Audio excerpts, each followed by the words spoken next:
This is typically the John on John crime segment of the My program. favorite segment of the year. Yes, it is. I know your regret is that you can't heckle from the comment section today. Right. Today you get to be heckled from the comment section. Yeah, so it's Mike and John and Mike here today, and I know you guys are going to take a little bit of a different. First and foremost, you didn't prepare ahead of time. John Doyle likes to be surprised, and you like to kind of work the same way, Mike. So you're going without the net. We did have a phone call yesterday, but we didn't. Well, we didn't nail anything down. Yeah. So, John Doyle, since you're the veteran of this exchange, I'll have you start today. Well, actually, I was hoping that Mike would start first because he has some ideas and I have some ideas. And in a couple of mine, we've agreed we're only going to talk about if we run out of time. All right, fair enough then, Mr. Hornby. Go ahead. So I think my first question, I think John and I have talked about this off air over the last year or so. John and I do meet down in the Capitol and have very good conversations. We come from two different sides of the aisle, but the one thing about John I really enjoy is you can have a conversation with him, and he's always willing to discuss. So my first topic is the Department of Education, to have the rules reviewed by Lucia. Why is this such a bad thing, and why do I constantly get Democrats freaking out about the idea? Well, this Democrat does not freak out about that idea. I have supported that for years. In fact, my last 2 years in the legislature, both times it came up to be put on the ballot. The first time it failed. The second time it passed. I voted for it both times. And the problem, but the problem is now, it was defeated by the voters. Mm-hmm. Now, anytime you put up a constitutional amendment, if it passes or fails, we can argue about why it passed or why it failed. Very true. But once it fails, I think you have to let it simmer for a few years. Mm-hmm. And then after enough of a period of time that you can legitimately say, maybe the people have changed their mind, you can put it up again. You know, I remember, Lord, back when Gaston Caperton was governor, there was a constitutional amendment which would have allowed counties to fundamentally alter their form of government. It lost, but most people agreed that it lost because there was another amendment on the ballot that everybody was voting against. It's never been brought up again. I do think that should be revisited now, 40 years later. Now, I do think, maybe after 10 years, I do think that properly the legislative branch should have oversight over everything in the executive branch. Now, here's the state constitution says, quote, and practically every state constitution says this, that it is the responsibility of the legislature to provide for a thorough and efficient system of free schools, free meaning public. Yep. Now, what does this actually mean in practice? We can debate about all that. I contend, particularly since the State Board of Education is appointed by the governor with the advice and consent of the Senate, it's part of the executive branch and therefore should be subject to legislative oversight. I'm in favor of that. But I think since the voters voted it down, I do not think it is proper for the legislature to then try to pass a statute overriding that. And I suspect the state Supreme Court would say, wait a minute, guys, if you want to do this, you got to go back to the people again. Do you think it's because of the supermajority that it scares people that we Republicans are going to try and affect everything and try and change everything? Or do you think if it was more of a 55-45 legislature, people would be more open to the idea because there would be more insight from both sides? That's a great point. Yeah, and I tend to think no. Okay. Because back when we had a 70-30 Democrats in the House of Delegates and a similar percentage margin in the Senate, most of the people who oppose it now opposed it then. Mm-hmm. I used to have these arguments with them, and we really couldn't get the Democrats would refuse to even put it on the agenda. Right. And again, this is one of those areas where was that because the union was so strong back then, John? It's partly that, but also partly because there is listen. The legislature's never been popular, Mike. I don't care who's been in it or what party they are. Especially when up here in the Eastern Panhandle, because we're so disconnected with Charleston. Yeah, and I do think up here, once we get locality pay, you would get more support up here for that. There is so much opposition to any legislative oversight over education from up here because of this locality pay issue. It kind of colors everything. It does color, and I think you saw that in the school board race, where I laughed at the screens and at some of the folks who said they were, the school board locally was going to fix locality pay. Yeah, sure. I have no authority to do that. Yeah. I just believe when you read the Constitution, it says under the law, and I think we have, and maybe it's because I'm a little biased because I'm on rulemaking, and I'm on LOSIA, that I get to see how we interact with the agencies, with our colleagues across the island. We really work together to try and make West Virginia better, make these rules enacted the way the bills were written. So, okay, I will say this: having thought about what you just said here a minute ago about the makeup of the legislature, I do think the people who oppose the idea of legislative oversight over the State Board of Education, the opposition from them is more intense now. Yeah. If we had a 55-45, and particularly if there were folks in that 55 majority who had demonstrated that they supported public education, I do think there'd be a better chance of it then. That is true. I hadn't thought about it until you mentioned it. But now we have a lot of teachers in the legislature, and on the education committee particularly, we have a lot of teachers and educators, and I still. They're the ones complaining about a lot of the things that are coming down from the Department of Education. But when it comes to changing things, they're the first ones to say, no, we can't change anything. They don't like the state board, but they're afraid of the legislature more. I would agree with you. They're afraid of change, and they're afraid of changing anything that would mean it would make it easier for them to be ripped or to be moved or for things to change in a drastic way. It is really interesting. The time we passed it, which was my last year in the legislature, there was another Democrat. I won't name him. He's a really good friend of mine and a bright fella. The same day we debated a decision by the state Department of Environmental Protection to do something that many of us, all of us on the Democratic side, disliked. And my friend got up and made this speech about legislative oversight of this Department of State government. And it was absolutely proper that we do what Hill's bill had said we would do to make sure that the State Department of Environmental Protection did not do something they wanted to do. About a half an hour later, this issue of the constitutional amendment giving the legislature oversight authority over the Board of Education, he makes exactly the opposite speech. Yeah. Every single point was exactly opposite to what he had made a half hour before. Do you think the part of the problem is that Department of Education, the Board of Education at the state level, are all appointed for 9-year terms? Do you think that should be an elected position? No, it should not be an elected position. Do you think that makes them partisan if it's elected? Yes. No, not partisan in a Democratic Republican sense. But the problem is in states that have elected state boards of education, it tends to be a debate over social issues. Okay. It tends not to be a debate over what is the best way to educate our children. Does it make education too political? Is that the argument against? It political, but not in a Democratic versus Republican way. It's political issues. Yeah, I'm in favor of putting the 10 Commandments on the wall. No, I'm not. That tends to be the debate. Do you think the term is too long? Yes. Yes, I tend to think.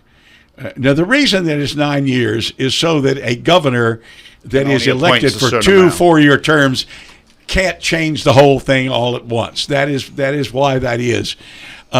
I think a better way to do it would be to have shorter terms, but have 15 people. That way you're guaranteed a broader selection of opinions, even if all of them have been appointed by the same governor. We've not experimented with that. I've suggested it a few times, but never, pursued it intensely. I want to go back to the statement about teachers being afraid of change earlier. Everybody's afraid of change. Everybody is afraid of change. Some embrace it better than others. But almost everybody who doesn't have their hands involved in the change that directly affects them rejects it. So I think if you want teachers to accept some changes, you have to get more teacher input on some of the things they think will improve the classroom. And it would sure help if we paid them a lot more. They'd be a lot more comfortable with some of these proposed changes if they were all making a living wage and didn't have to have second jobs to feed their family. Oh, that's very true. I can't argue with that. I mean, I agree. We should, and we have in the Department of Education. We just got to figure out where that money's coming from and how we're going to spend it. That's right. Yeah. Well, the emphasis right now is on reducing the state income tax above most other things. I think that's the chief priority, and that's part of the reason why the state was so enthusiastic about bringing in data centers in. You want to collect as much money off data center taxes as you can to get rid of the income tax. But is the reduction of the income tax, Mike, is that the priority over actually making sure teachers and service personnel can make a decent wage? I think that was the priority of House Bill 2014, was to reduce the personal income tax. I do think reducing the personal income tax, and I know my colleagues from across the aisle say that will only affect the richest of the West Virginians, but I think because we have such a higher income tax bracket in West Virginia, I think it's 4.28%, and 60,000 is the max. I think it affects a lot more West Virginians. I don't really like the idea of this 5% here, 5% there idea. I like the triggers that we have, but I do see, even with these 4 data centers that probably are moving forward in the next year or two, I do see that personal income tax being reduced to zero really fast. And I hope that moving forward, we can say, okay, now do we move that to reducing the real estate tax, or do we move that to maybe funneling it to education, to salary? So those are options I think are very viable in my mind anyway. I'm not the speaker, but if we eliminate the income tax and reduce the real estate tax, where is the money coming from to run state government or run local government? Well, that's the question we have to ask. We're supposed to be getting all this money in revenue from these data centers. But if you reduce the property tax, you won't be getting as much money from the data centers. I think you have to exempt them out. I think you have to exempt out businesses and corporations. So you would just reduce the personal income tax. Personal income tax for it, and I think there's a real movement. The residential real estate property tax. I think there's a real movement to maybe even try start with seniors. Start with them, and I would say raise the homestead exemption. Is that what you're saying? Yeah, that was supposed to be on the ballot in November. The House, We'll take the blame. We messed up. We had it ready to go. The Senate had sent it back over, and we got in the weeds on a bill in the last night that just killed a lot of good bills. Yeah, it would be fiscally irresponsible to eliminate the income tax. I, in my last 2 years, supported a reduction of the income tax, which was very different than the one that passed. It targeted the reduction much more to middle and lower income people than the one that was eventually passed. So I think you can do that, but you can't cut every tax. I mean, the argument is if you reduce a tax, then there's more economic activity. That tax brings in at least as much money, maybe more. And that's true up to a point. But if you eliminate a tax, you get zero money from it. I think you can eliminate some taxes, especially for residents. I think that's a possibility. Let's look at states that do not have an income tax. They have much more income in various other industries, right? Yes. Well, Florida. No. They have more taxes.